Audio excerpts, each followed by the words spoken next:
नमस्कार, जनसेतु न्यूज देख रहे हैं आप। मैं हूं अंजलि, आपके साथ जनसेतु सुपरफास्ट में देखेंगे आज की तमाम बड़ी खबरें। तो चलिए शुरुआत करते हैं। पश्चिम बंगाल की शुभेंदु सरकार ने जनता से कई वादों को पूरा करना शुरू कर दिया है। आज हुई कैबिनेट की बैठक में सरकार ने कई योजनाओं को मंजूरी दी है। 1 जून से सरकारी बसों में महिलाओं को मुफ्त यात्रा सुविधा मिलेगी। वहीं 1 जून से अन्नपूर्णा भंडार योजना भी शुरू होगी, जिसके तहत हर महीने महिलाओं को 3000 रुपए मिलेंगे।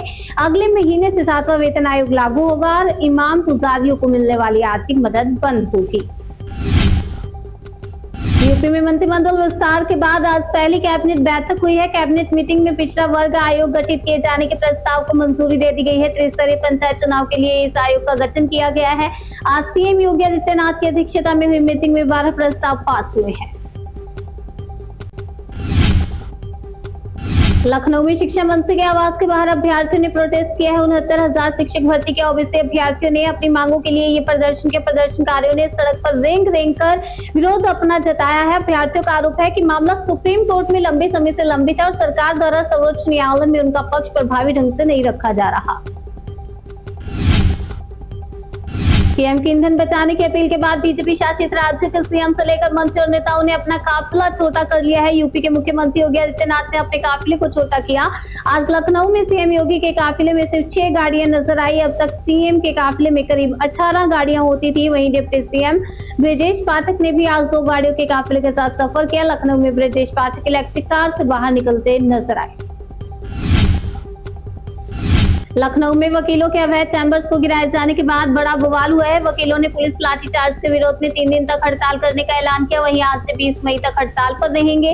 इस ऐलान के बाद लखनऊ की अदालतों में आज कामकाज ठप पड़ा है। हाईकोर्ट के आदेश पर कल लखनऊ नगर निगम की टीम ने जिला कोर्ट के पास आसपास वकीलों की चैंबर्स और दुकानों पर कार्रवाई की थी। हाईकोर्ट के आदेश पर 240 अवैध चैंबर्स को और दुकानों को तोड़ा गया।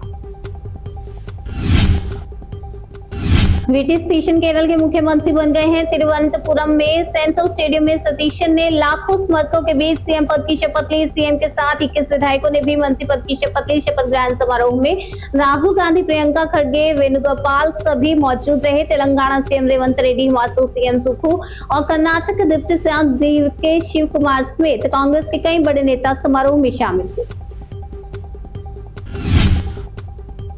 केरल में 64 साल बाद पहली बार ऐसा मौका आया जब सीएम के साथ पूरी कैबिनेट ने एक साथ शपथ ली। केरल में 140 विधानसभा सीटें। नियम के मुताबिक मंत्रियों की संख्या सीएम सहित अधिकतम 15% तक हो सकती है। इस हिसाब से केरल में सीएम समेत कुल 21 मंत्री बनाए जा सकते हैं और इस बार 20 मंत्री शपथ ले रहे हैं। 20 मंत्रियों में से सबसे ज्यादा कांग्रेस के 11 और मुस्लिम लीग के 5। केरल कांग्रेस, जेकब, RSP और CMP के एक मंत्री बनाए गए हैं। कैबिनेट में 14 विधायक ऐसे हैं जो पहली बार मंत्री बने हैं।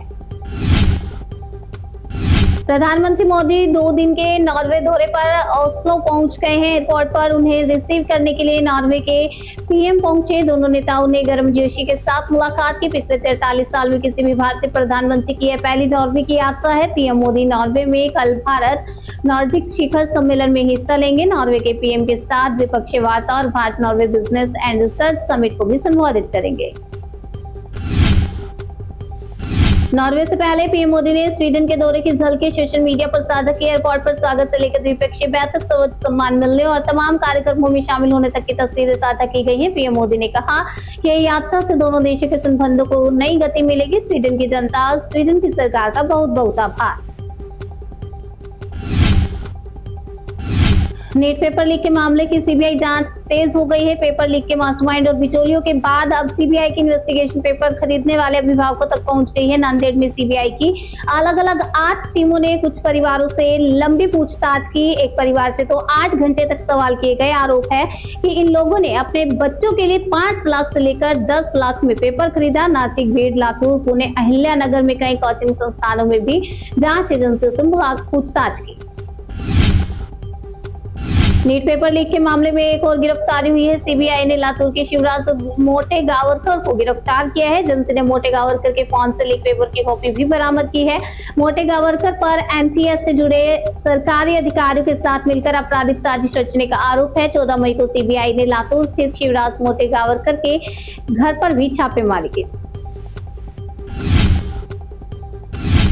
कोलकाता में हुए उपद्रव को लेकर पुलिस का बड़ा खुलासा हुआ है। वहां दंगा फैलाने के लिए लोगों को बाहर से बुलाया गया था। पुलिस अब उपद्रवियों की पहचान में जुटी है। रविवार को सड़क पर नमाज पढ़ने को लेकर मुस्लिम समुदाय के लोग सड़क पर उतरे, जिसके बाद पुलिस ने लोगों को समझाने की कोशिश की, लेकिन भीड़ में शामिल उपद्रवियों ने पथराव कर दिया। इसमें 3 पुलिसकर्मी घायल हुए हैं। वहीं हंगामे और झड़प के बाद अब पूरे इलाके में भारी पुलिस बल तैनात कर दिया गया है। कोलकाता के नादिया में कृष्णा नगर एक पंचायत समिति के एग्रीकल्चर वर्किंग डायरेक्टर सरजीत विश्वास को रंगदारी के आरोप में गिरफ्तार किया गया। रविवार को कोर्ट में पेशी के बाद उसे पुलिस कस्टडी में भेज दिया गया।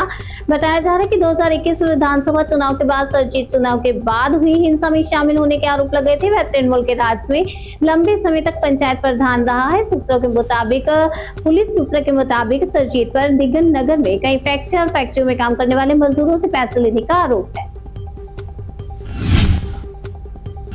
केंद्रीय गृह मंत्री अमित शाह 3 दिन के छत्तीसगढ़ दौरे पर पहुंचे हैं। रायपुर में आज परेड ग्राउंड में अमित शाह ने नई डायल 112 गाड़ियों को हरी झंडी दिखाकर रवाना किया। इस दौरान सीएम और डिप्टी सीएम विजय शर्मा मौजूद रहे। विधानसभा अध्यक्ष रमन सिंह समेत कई नेता इस दौरान मंच पर नजर आए। महाराष्ट्र के पालघर में ईंधन की कमी होने की अफवाह फैलने के बाद हड़कंप मच गया। शहर के पेट्रोल पंपों पर तेल डलवाने के बाद लोगों की भीड़ उमड़ गई। पंपों पर गाड़ियों की लंबी कतारें देखने को मिली। अफवाह को और तूल मिला तब जब शहर के कुछ पंपों के बंद होने की खबर आई। जगह जगह पर सीमित मात्रा में पेट्रोल दिए जाने का मामला दिखा। बिगड़ते हालात को देखते हुए यहाँ पर प्रशासन ने भी कदम उठाया। प्रशासन ने साफ कहा कि शहर में ईंधन की कोई कमी नहीं है। अफवाहों पर ध्यान न दें, अपनी तत्काल जरूरतों के अनुसार ही तेल भरवाएं। डॉलर के मुकाबले रुपए में आज रिकॉर्ड गिरावट आई है। रुपया आज डॉलर के मुकाबले 20 पैसे कमजोर हुआ। रुपया पहली बार ऑल टाइम लो 96.18 पर पहुंच गया है। कच्चा तेल भी 2% बढ़कर $110 प्रति बैरल के पास पहुंच गया है। रुपए में ये गिरावट मिडिल ईस्ट में युद्ध के चलते दर्ज की जा रही है। मई में विदेशी निवेशकों ने शेयर बाजार से 27,048 करोड़ रुपए, 2026 में विदेशी निवेशकों ने मार्केट से 2.2 लाख करोड़ रुपए की बिक्री की है। 2025 में पूरे साल के दौरान विदेशी निवेशकों ने भारतीय शेयर बाजार से कुल 1.66 लाख करोड़ रुपए निकाले हैं। और रुपए पर दबाव, कच्चे तेल की कीमत में बढ़ोतरी और अमेरिका ईरान युद्ध के चलते विदेशी निवेशक पैसे निकाल रहे हैं। देश की 10 सबसे बड़ी कंपनियों में से 9 की वैल्यू बीते हफ्ते के कारोबार में घटी है। कंपनियों की वैल्यू में 3,12,000 करोड़ की गिरावट दर्ज की गई है। रिलायंस इंडस्ट्रीज की मार्केट वैल्यू सबसे ज्यादा 1.34 लाख करोड़ घटी है। रिलायंस की वैल्यू अब 18.08 लाख करोड़ पर आ गई है। और बीते हफ्ते सिर्फ भारतीय एयरटेल की मार्केट वैल्यू बढ़ी है।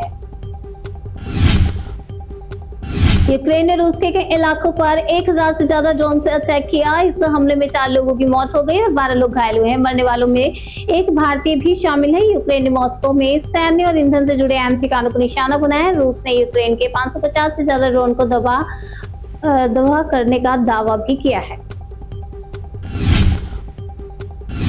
यूएई के न्यूक्लियर पावर प्लांट पर ड्रोन अटैक हुआ है। यह हमला एआई डाफा रीजन में बारागाह न्यूक्लियर पावर प्लांट पर हुआ। फिलहाल किसी भी तरह के न्यूक्लियर रेडिएशन की कोई खबर नहीं है। यूएई पर यह हमले वेस्टर्न बॉर्डर की तरफ से किए गए, लेकिन यह हमला जिस वक्त हुआ उस दौरान 3 ड्रोन दागे गए थे, 2 को नष्ट किया गया और 1 हिट किया।